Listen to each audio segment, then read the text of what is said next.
بسم اللہ الرحمن الرحیم، شروع اللہ کا نام لے کر جو بڑا مہربان نہایت رحم والا ہے۔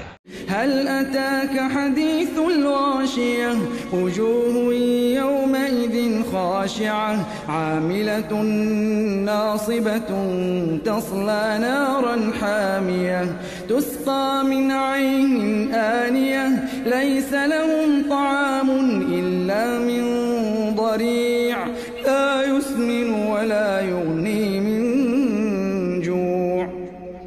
بھلا تم کو ڈھانپ لینے والی یعنی قیامت کا حال معلوم ہوا ہے؟ اس روز بہت سے چہرے یعنی لوگ ذلیل ہوں گے، سخت محنت کرنے والے تھکے ماندے دہکتی آگ میں داخل ہوں گے۔ ان کو ایک کھولتے ہوئے چشمے کا پانی پلایا جائے گا، ایک سخت خاردار جھاڑی کے سوا ان کے لیے کوئی کھانا نہیں ہوگا جو نہ مفید غذا بنے اور نہ بھوک میں کچھ کام آئے۔ وجوه يومئذ لسعيها راضية في جنة عالية لا تسمع فيها لاغية فيها عين جارية فيها سرر مرفوعة وأكواب موضوعة ونمارق مصفوفة وزرابي مبثوثة۔ بہت سے چہرے یعنی لوگ اس روز شادماں بھی ہوں گے، اپنی محنت کے بدلے پر خوش، بہشت بری میں وہاں کسی طرح کی لغو بات نہیں سنیں گے، اس میں چشمے بہ رہے ہوں گے، وہاں تخت ہوں گے اونچے اونچے اور کٹورے قرینے سے رکھے ہوئے اور گاؤ تکیے قطار کی قطار لگے ہوئے اور نفیس مسندیں جگہ جگہ بچھی ہوئی۔ افلا ينظرون الى الابل كيف خلقت والى السماء كيف رفعت وإلى الجبال كيف نصبت وإلى الأرض كيف سطحت۔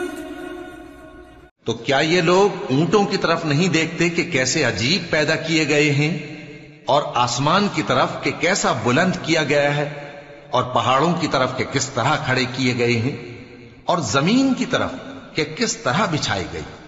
فذكر إنما أنت مذكر لست عليهم بمسيطر إلا من تولى وكفر فيعذبه الله العذاب الأكبر إن إلينا إيابهم ثم إن علينا حسابهم۔ پس اے نبی صلی اللہ علیہ وآلہ وسلم تم تو نصیحت کرتے رہو کہ تم نصیحت کرنے والے ہی ہو، تم ان پر داروغہ نہیں ہو۔ ہاں جس نے منہ پھیرا اور نہ مانا تو اللہ اس کو بہت بڑا عذاب دے گا، بے شک ان کو ہمارے ہی پاس لوٹ کر آنا ہے، پھر ہمارے ہی ذمے ان سے حساب لینا ہے۔